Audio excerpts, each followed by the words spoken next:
a couple of questions. So what I'm going to ask you to do, if you've got a question, cheering section over there. The whole room's a cheering section for you. It's fabulous. Whole stage, the whole nation. Well, small portions. Working on the next. So what I'd like you to do, if you've got a question for Senator Cruz, there are a couple microphones here in the room. Find it here and there. So come up here, orderly, carefully. We'll try to get to a couple of you. And while folks are moving forward to come to these microphones, I do have to confess something. I'm going to we're in a church. I'm going to bare my soul for a moment in front of our senator. A year and a half ago, chatting with some friends, and asked me about Senator Cruz's chances, and I say, well, he's a great guy. He's very smart, very aggressive. He's all those kind of things.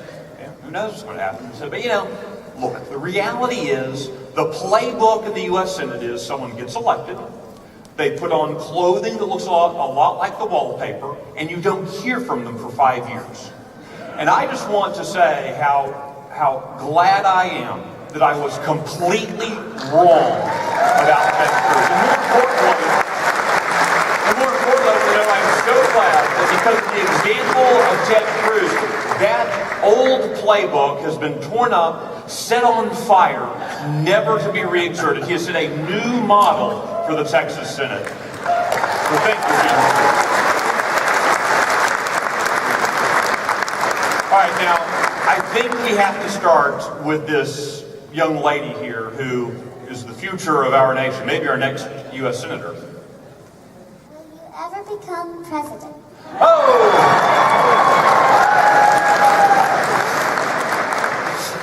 Well, thank you for that very kind question. That ultimately is in God's hands.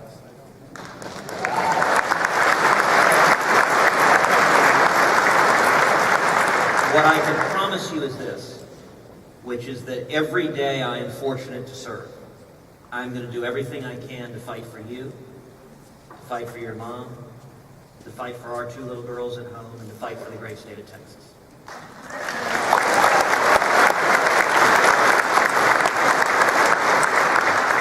Gentleman Blue.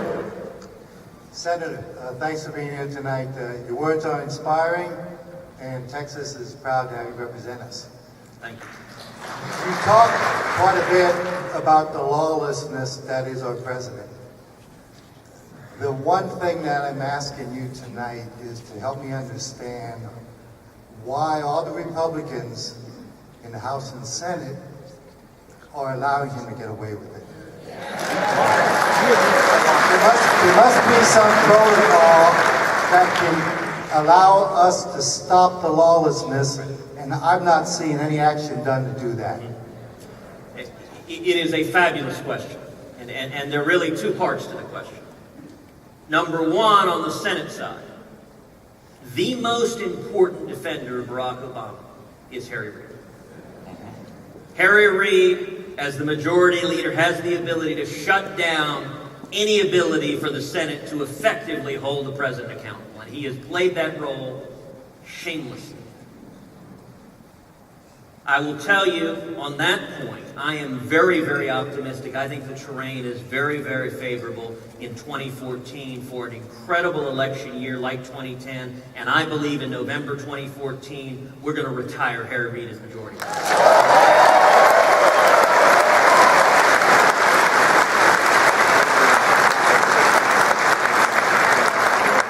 On the House side, the House has been working to hold the president accountable, but I think you and I both wish the House were a whole lot more effective in doing so. And for example, for a long time I have been calling for the House of Representatives to appoint 2 select committees, one to investigate the IRS and one to investigate Benghazi.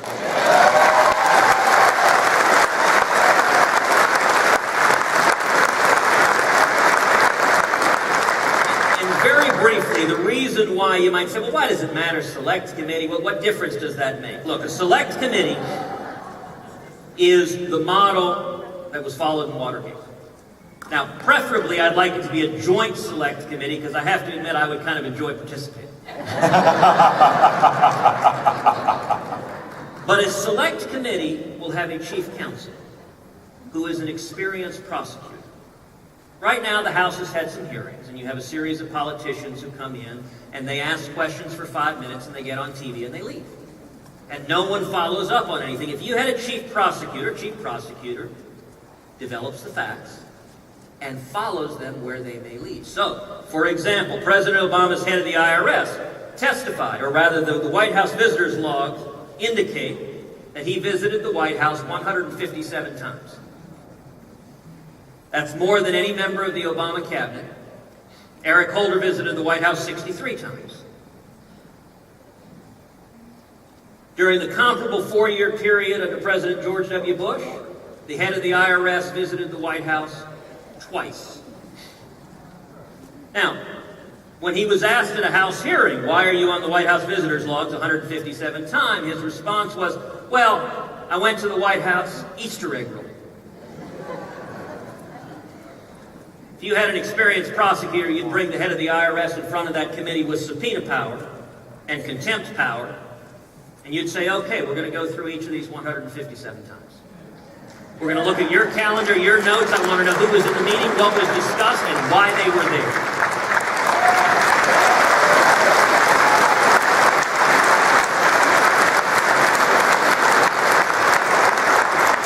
That's what we should be doing, and it's what I hope the House will do. All right. Last question. Hi, my name is Virginia Pradhan, and like your father, I was born and I fought against communists. It was in Romania.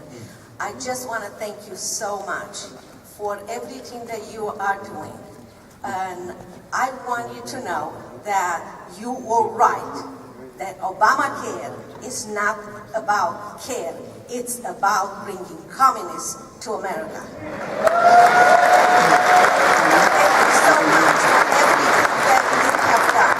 You have our support and soon the support of everybody in the United States.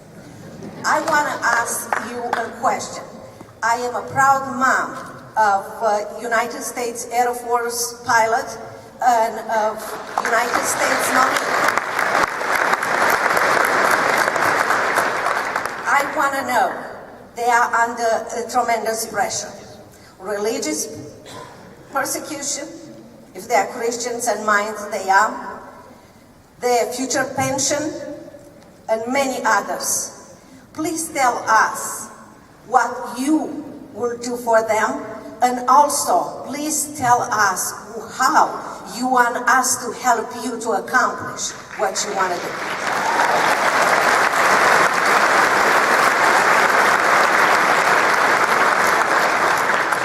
Virginia, thank you for your son's service, and thank you for your testimony and your story. Let me answer 2 parts of what you said. Let me start with the second part.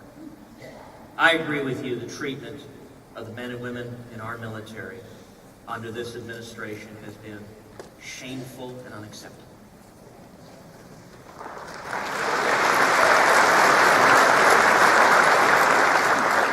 This last budget deal that was signed into law cut the pensions of veterans all across this country while holding harmless the civilian employees.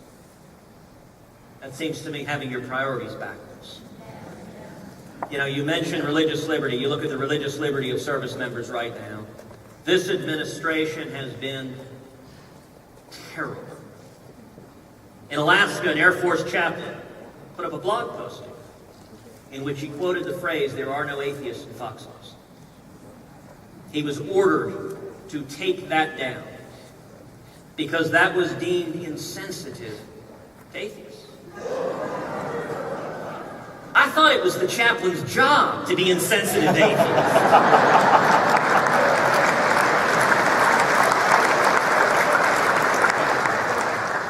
The irony is the phrase, "There are no atheists in foxholes," came from a 1954 speech in front of the American Legion by President Dwight D. Eisenhower, a man I might note who had some passing familiarity with the military. And I will tell you, one of the things I was very proud to do, I serve on the Armed Services Committee. And along with Mike Lee, we introduced a series of amendments to protect the religious liberty of servicemen and women, to call for an inspector general to investigate the persecution of chaplains and whether they're being restricted. President Obama threatened to veto the amendments we introduced, and I'm proud to say that about a third of the Democrats on the Armed Services Committee sided with the Republicans, adopted the amendments, and they were passed into law at the end of last year.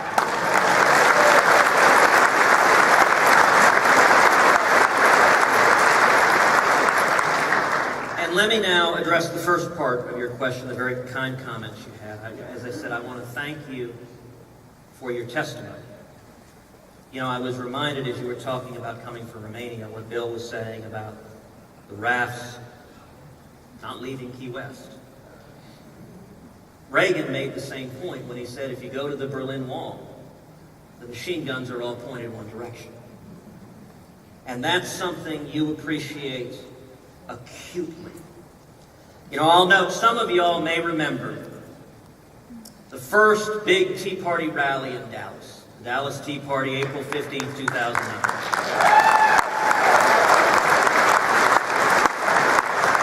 A lot of y'all were there. Katrina was there. Ken Emanuelson was there. And you had a pastor from Carrollton named Rafael Cruz who was there. And my father spoke at that tea party. And he described, he said, you know, when I was a young man, I saw a young and charismatic leader come to power. And he promised hope and change. And he talked about how the rich were evil and he was going to redistribute the wealth. And then my dad described the deprivations and oppression that Fidel Castro carried out in Cuba as he destroyed that great nation. Now, after my father's speech, I put a portion of it on my Facebook page.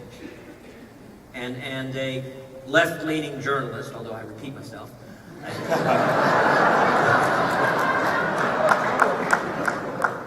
wrote a blog posting blasting me for saying this is a bit over the top,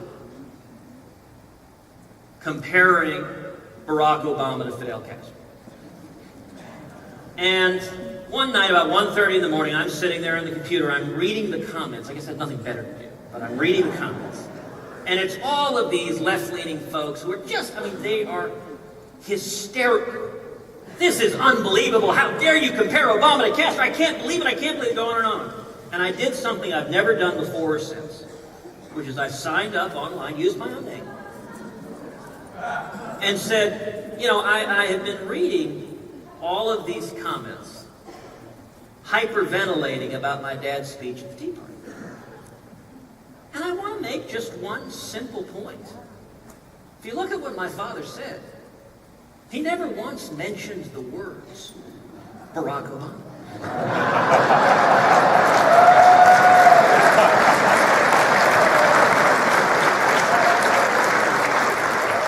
He simply described what Fidel Castro did in Cuba. Now, what does it say about you that you hear what Castro did and immediately think, that's got to be Obama?